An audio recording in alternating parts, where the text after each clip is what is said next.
Doing this conference on Smart City and our organizers, Business World as well. What I'm going to talk about is digital transformation and the technologies that are coming up, which are actually, enabling a lot of these heritage cities to become smart.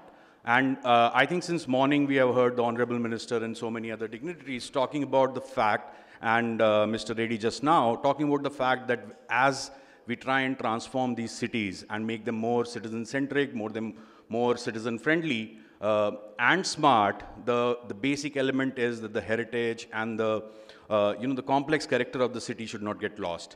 And hence, how can you actually leverage some of the technology innovations that are happening in terms of embedding technology into a whole lot of existing infrastructure and creating a lot of new infrastructure to, can I have the clicker? To actually, transform into a smart city. This is a lithograph from 1890 of Varanasi. And, I guess a whole lot of us know that Varanasi is probably the oldest city in the world. In the recent excavation, they found artifacts which possibly dated as going back to 1800 BC. So huge amount of history and culture. And that's something that is, while it is unique to Varanasi, but it is something which is prevalent in a whole lot of cities across the country for us. There are traditional old areas which are complex, which have narrow streets, which have old, civic systems and stuff like that. And what we're trying to do is actually, take technology across and transform them into a smart city, because the expectations of citizens are there. Because what we're witnessing is a huge storm. We are seeing demographic shifts, people moving to cities and urbanization. We're seeing a lot of security issues. So when you plan your cities, you have to be, cognizant of that. You're seeing a whole lot of resource pressure, and they were talk in the morning about how much money is available and so on and so forth. So there is always a pressure on the cities in terms of doing a lot more in a very limited amount of resources. And then there are obviously the economic and the commercial reasons in terms of how do you promote business, how do you actually integrate your cities in terms of the globalization and economic impact.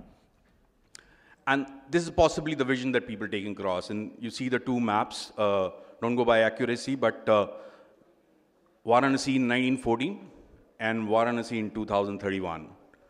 These are the two maps, and you see the stark difference in terms of the complexity, in terms of the number of people, houses, and hence the amount of civic infrastructure which is required to cater to this kind of population. And hence, coming back to the point that I started with, that we're living in a world which is connected. All of us are connected through mobile phones. We are living in a world where technology is embedded into everything.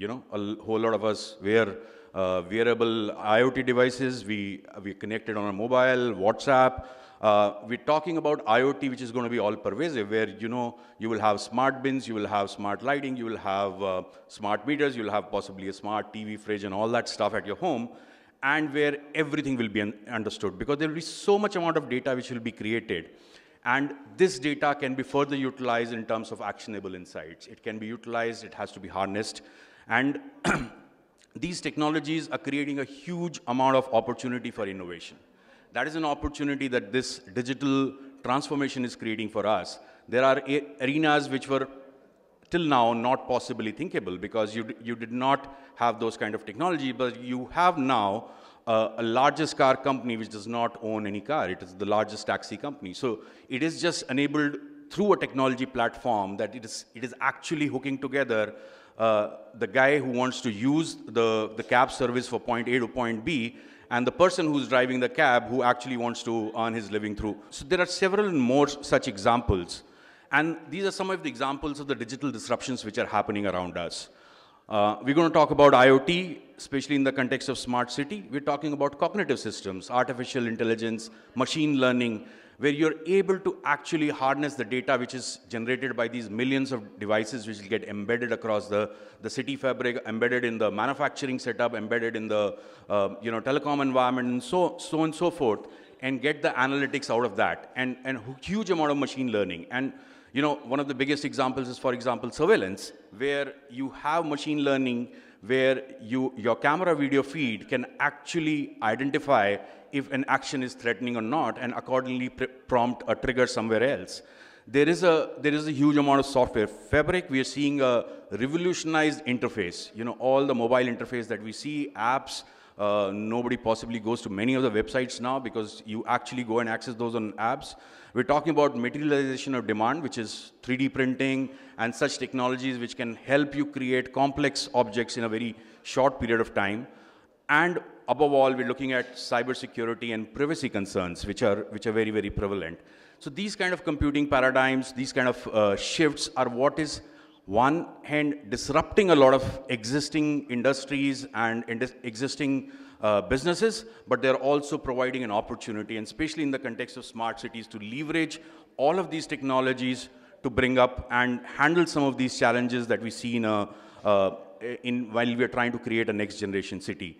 We're looking at engagement of the citizens, which people talked about. We're looking at integrated city management, which the previous speaker talked about. How do you integrate various functions? How do you ensure that the department A is aware that department B is actually digging the road, and if they need to also dig, they can coordinate and do that. So your integrated command and control center becomes the nerve center of the city, where you have the visibility of anything and everything which is happening around there.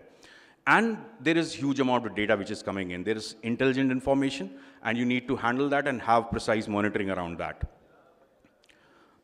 These are some of the Gartner predictions for 2017 and beyond. And if you see, each one of them has a leverage that can be turned into an opportunity as we are looking at planning for our smart cities and infrastructure.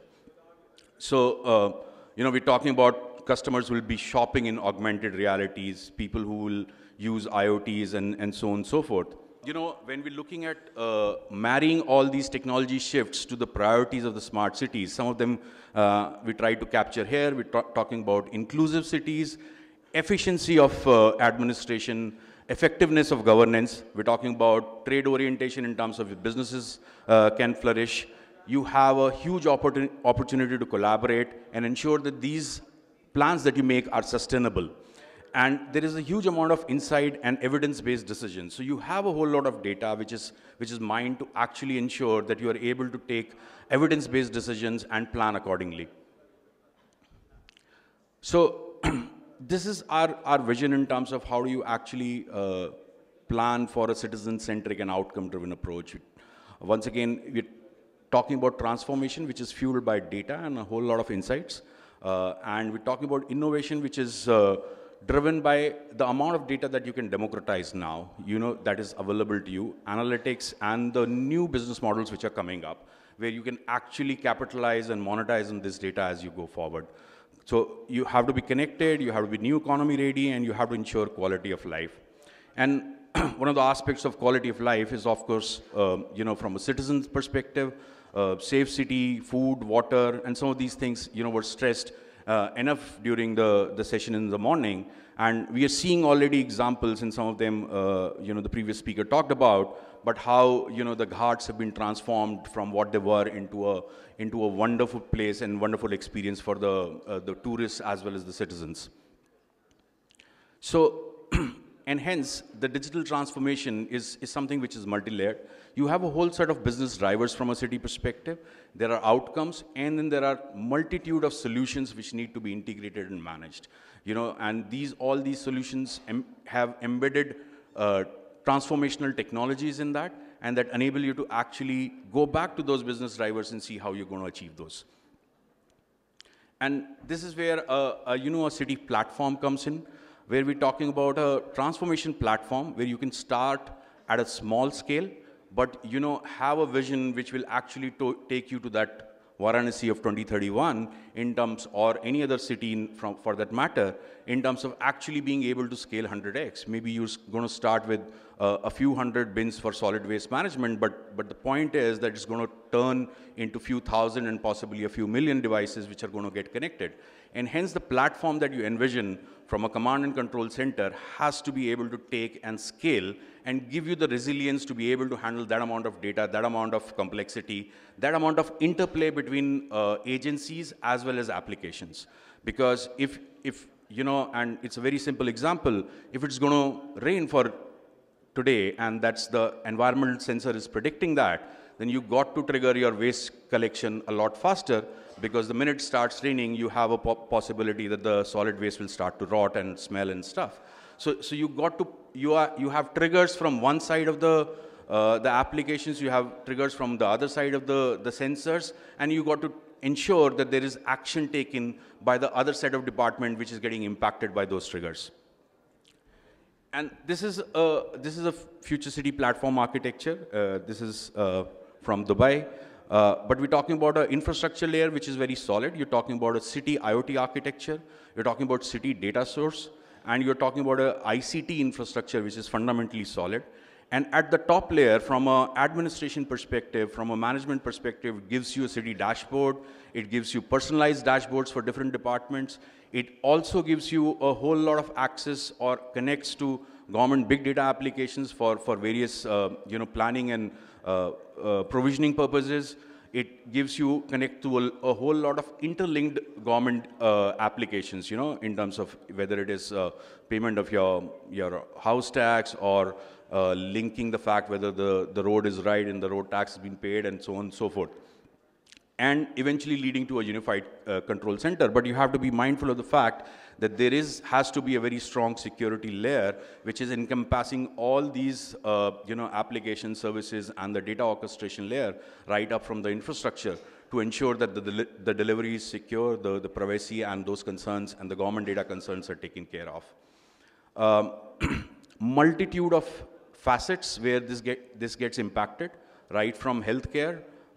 And some of you might have noticed some of the placards outside from HPE which talk about a e-health center, and that's innovation coming in from HPE India Labs, which is a container which serves as a primary / a secondary healthcare center. And we've placed them in multitude of semi-urban or rural areas. There are about 70 of them. About 5 lakh patients have gone through that. And it has a set of devices which are IoT enabled. So you can have a person manning that, which is very basically trained into the healthcare setup, and he's able to then actually handle the patients while the doctor is sitting miles away in a city center or a specialized hospital. And then the doctor is actually able to see through a cloud-enabled platform the readings that he's taking of a patient. Thus, the doctor is able to trust those readings a lot because it's coming out of the device directly to him. And then he's able to provide the consultation as per the pre-scheduled thing through a video conferencing setup, which is part of that. And this all in a simple shipping container. And we actually use normal shipping containers, and we do that. And like I said, there are about 70 of these across the country, which have served almost about 5 lakh patients till now. And we're talking about industry because that's an important part of how you actually make your city thrive in terms of the citizen employment and stuff like that. Lighting, environment, location and context-based services, especially in cities which have a whole lot of tourists and that kind of inflow, it becomes really, really important. And this is something that we have done for a couple of cities where, because of the Wi-Fi beacons, you can be actually guided step by step from one area of interest to the other. We have done it in a few museums, but in a city like Varanasi, when a person wants to draw up an itinerary and go from point A to point B and point C, he can actually be guided using those beacons through his mobile app on that. And this is where I talked about initially in terms of the universal IoT platform, which allows you to connect a whole host of devices on one side. And I will just go quickly to this slide, which gives you the number of sensors and cameras and devices. It could be buses, it could be public transport, from where you're going to get your inputs, data feeds, and pulses, and translated into a meaningful, incitable action through a command and control center architecture. And especially in the cities that we live in and the complexity that they have, you could be actually using multitude of communication medium for that. You could be on GSM, LoRa, wired, Wi-Fi, and so on and so forth. So different applications could leverage that, and this platform will be able to ingest data from any amount of any type of communication medium and any type of devices that are out there, and be able to relay back the instruction set or the correlation for that. So, with this, I will end my discussion for today. We're talking about HPE, which has a huge amount of expertise at the core, which is the hybrid IT and an intelligent edge. And these are pictures from Varanasi and Kyoto, which is the collaboration city for Varanasi. And that's what we require to leverage the digital transformation in terms of turning our cities smart. Thank you so much.